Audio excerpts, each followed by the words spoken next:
नमस्कार, आप देख रहे हैं 9 भारत समाचार।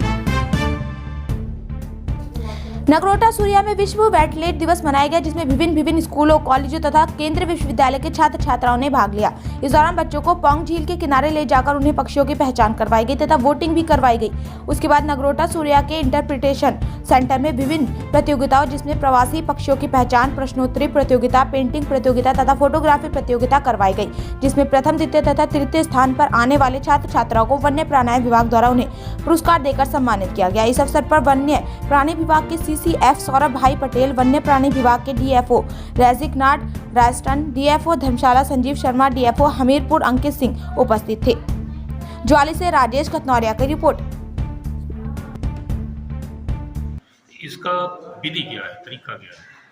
ये एक तरह से ट्रांजैक्ट मेथड ही है, लाइट ट्रांजैक्ट मेथड, जिसमें कि हम चलते हैं और अनुमानन उस एरिया को जहाँ भी हम देखते हैं उसको एक ग्रिड के फॉर्म में डिवाइड करते हैं और उसमें जो है इसमें एग्जैक्ट टोटल नंबर काउंट नहीं है, ये अप्रोक्सीमेशन होगी।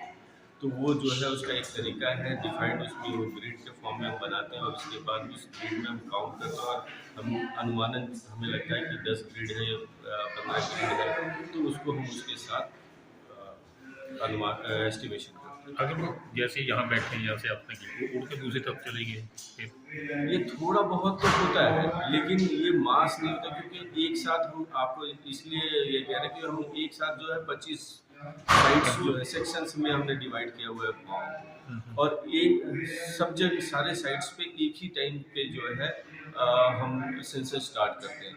तो उसमें थोड़ा बहुत होता है, क्योंकि आप अगर सेंसस के पार्ट होंगे तो आप ये देखेंगे बर्ड बहुत माइग्रेट नहीं करती है, सुबह सुबह जब फॉरेजिंग करती है तो अनटिल अनलेस की कोई बहुत बड़ा डिस्टर्बेंस ना आ जाए, वो फ्लाई करके एक सेक्शन से दूसरे सेक्शन में नहीं जाती, वो लगभग उसी जगह रहती है, थोड़ा बहुत इधर उधर होता है।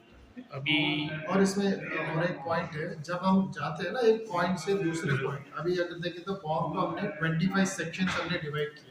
हर सेक्शन में जो है 5 मेंबर होता है और एक पॉइंट से लेकर दूसरा पॉइंट तक हम जा रहे हैं। तो जब हम जाते हैं, हम लेफ्ट और राइट दोनों साइड हम काउंट करते हैं और उस समय 2 टीम भी डिवाइड करते हैं। अगर पीछे से कुछ फ्लॉक आ गया तो हम उसको काउंट नहीं करते हैं। जब हम आगे जाते हैं, सिर्फ हमारा सामने जो भी दिख रहा है सिर्फ उसी को काउंट करते हैं, ताकि वो एरर मिनिमाइज हो जाए, डबल काउंट ना हो। सर, एक जो है गणना बढ़ोतरी हुई है, पिछले वर्ष पक्षियों की संख्या बहुत कम थी, तो इस बढ़ने का क्या कारण है और इसका कम क्या कारण है? सबसे बड़ी मतलब ये है। दूसरा, पिछले साल 1 लाख 17,000, तो इसमें तो 35,000 से समथिंग ज़्यादा हो गई है। जो डेटा आया है उसमें जो आप कह रहे हैं कि हमारे पास खाने पीने का पर्याप्त मात्रा नहीं है, ऐसा नहीं है। अगर ऐसा होता तो इतने बर्ड्स यहाँ पे नहीं होते, क्योंकि हम और वो जो हमारे और बर्ड्स में यही फ़र्क है कि वो मैनिपुलेट नहीं करते किसी चीज़ को, है ना, वो उनको मिल रहा है तभी है वहाँ पे। तो इतने मात्रा में, इतने नंबर्स में बर्ड आए हैं, तो जो कि एक सच है। वो तो ठीक है ना, 12 डिग्री ज़्यादा आए हैं क्योंकि वो शाकाहारी है, लेकिन इस बार जो जलचर पक्षियों को कम आए हुए हैं। हमारे जो डेटा है, हमने लास्ट ईयर से डेटा को जो कंपेयर किया है, तो ऐसा मुझे नहीं लग रहा है कि किसी में बहुत कमी नज़र आई है।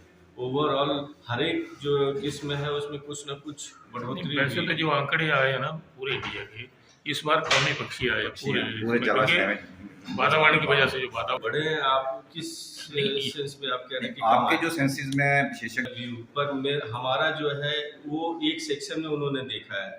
हमारा ये जो आंकड़ा है वो 25 सेक्शन को मिलाने, सारे जो सेक्शन है, हो सकता है कि बर्ड इस सेक्शन में कम मिले हों और दूसरे सेक्शन में ज़्यादा मिले हों। तो इससे ये नहीं है कि एक सेक्शन में अगर कम हो गया तो वो आंकड़ा कम हो गया, वो नहीं। इसीलिए तो हम सेंसस को 25 भागों में बांटते हैं ना, और उसका डेटा इकट्ठा करके वो डेटा हम आपको बता रहे हैं। तो वो डेटा जो है वो निश्चित तौर पे ये दिखा रहा है कि पक्षियों की संख्या बढ़ी है।